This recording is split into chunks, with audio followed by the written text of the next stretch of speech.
Hey guys, good day and good energy, everybody. Hope y'all are doing well.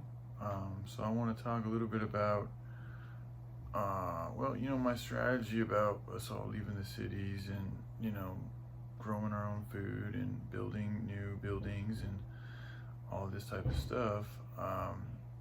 That's all good and dandy, and it's something I look forward to. But it's also, the reasoning behind that, it gets deeper, because it all ties into what I think the most powerful weapon is, for a human being, that is to have or be and or possess, and that's his love, which would be your energy, your most high love energy, your vibration, the type of power you have within inside of you, are able to, you could call it channeling, I suppose, or manifest, or, have shown enough responsibility to be able to, harness or possess. Um, so yeah, it's our love. And so the more things that we have imbued in love, involved in love, the more intentions we have with love in them, the more powerful our weapon, we are going to be as loving beings. So, I know there was a lot of talk about, reptilians and draconians and aliens, and there's been a lot of I feel like it's backed off a little bit, but about a month ago, there seemed to be a lot of just talk about ETs and things of that nature. And I actually had a dream last night involving reptiles, so I wanted to talk on the subject.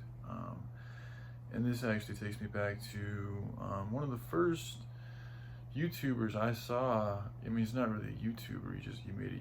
There was a video of him on YouTube that I saw when it was when I first, I think the first couple years I moved here to Oregon, and it's by a gentleman by the name of Alex Collier, and Sean Michael actually showed me. A very interesting gentleman. He's claims to be an Andronoman contactee, and I guess since he was a kid, he'd been taken up, into their ships, and he'd have a lot of discussions and spent a lot of time talking with these Andromedans, and they revealed to him that he came here to Earth, for a mission, and he had a message to spread, and he was doing all that. And so he made videos about, sorry, I was thinking about going back in time and thinking about the videos while trying to talk about them. Yeah, so he would share his experiences with the Andromedans, and essentially the point of the message that his message that I saw and felt, I just resonated with it, like with every fiber of my being, like not like in a crazy type of way, just like, yeah, it's totally what needs to happen. And it was, excuse me, how if 10% of humanity comes together in love, that would be enough of an energetic force to repel, evil, to repel these disagreeable aliens, to repel, all that which is of a lower vibrational frequency. When he said that, it just clicked in my mind. I was like, that just sounds totally right, So, since I've always been about trying to figure out a way to, do something big and save the world. And, I've always wanted to fight and be a soldier and all these things. But, it was when he said these words about love, that's when it clicked. But it wasn't until probably 10 years later or so, that I began watching the 13th Sons videos. And his YouTube channel is, something I still watch to this day. And I have not found anybody else who I have received as much benefit from as the 13th Son. Now, I did get a lot of benefit from Nature Boy's channel, or Carbonation. Definitely got a lot from him for some time, but just to be honest, it's the 13th Sons channel that I go back to time and time again. I'm still going back to and still learning things. That's just what has resonated with me and my soul. and he also talks about how, well, I mean, his message is a little bit different, but it's all about, the Most High's love, having love for everybody, raising your vibrations. And he also kind of gets into, the extraterrestrials or the aliens or, whatever they are, whatever they're called, other creatures, and how, if you really are, very righteous and, doing the right thing and been doing the right thing for some time, that, this carries a certain type of energetic frequency with you. And this frequency, has the ability or the potential to get to such a high level that you will have kind of a force field around you. Your energy will be affecting the room, it'll be affecting the area, it'll be affecting the people, it'll be affecting the objects.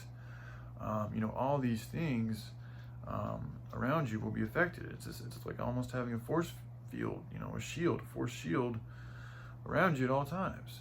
And so, so then going back to my idea about the bigger movement with us moving out of these cities and getting back to nature and learning to grow food again and building the right way and interacting with each other the right way, and just working on the water situation, and just there's a lot of work we have to do, but all of those activities will be giving off their own love, will be giving off their own force field or shield or perpetual resonance of good and loving energy, which in itself will be a weapon. I mean, it's really just, it is what it is, but to the disagreeable ones, it will be a weapon against them. It will be a force that repels them, and if they continue to fight it, the more it's going to repel them. The only other option they would have if they wanted to stick around was to become loving beings themselves, or they're going to have to leave or put up a fight, or but essentially by doing these things, it will literally make it so that people of a really low vibrational nature, like people that are sick, not sick, just evil, just people that are bent on causing harm and pain, mischief, lies, deceit, all these bad, destructive, evil, deceitful things, they give off a certain type of energetic frequency, and the love frequency that we will be generating and giving off of, at the home base when we have all these activities going, and just who we are as a people and as a collective, that will repel them. So again, getting back to creating safeties and securities for the children and for ourselves and all that, us coming together with that type of a mindset, that type of a love, will in itself be its own security force. We actually won't need police the same way. I mean, that's my main point. I mean, you can still have police, and that's totally cool to have people watching and security all over the place, especially in the times that we're in. But getting back to the aliens and the encounters with that, and strategically, militaristically, how I think things are going to go down if there ever was a clash, or whatever. Our greatest weapon is in our love, is in our loving activities, is in taking care of ourselves and others. And with that, it carries an energetic vibrational weight. And then I think if you start to incorporate martial arts and other things, there's possibilities of seeing how far one can develop one's powers. But it starts with perception and doing things the right way. Because with great power comes great responsibility. So we all need to learn how to be more responsible with the things that we enable, and with what we do with ourselves and what we say, and the whole 9 yards. But yeah, again, I just wanted to talk on just I guess shed some light on how I think that this also, my idea of us moving out will also, along with helping us heal and helping us not enable the satanic system, it's also going to be developing its own energetic vibrational frequency of itself, which in itself is its own weapon that is going to provide protection, security, and sustenance and nutrition for those who are really about that. So anyways, I don't want to make this too much longer, because I feel like I'm kind of starting to repeat myself, but I hope you guys enjoyed the video, and I love you all. I hope you have a good day. All right, bye.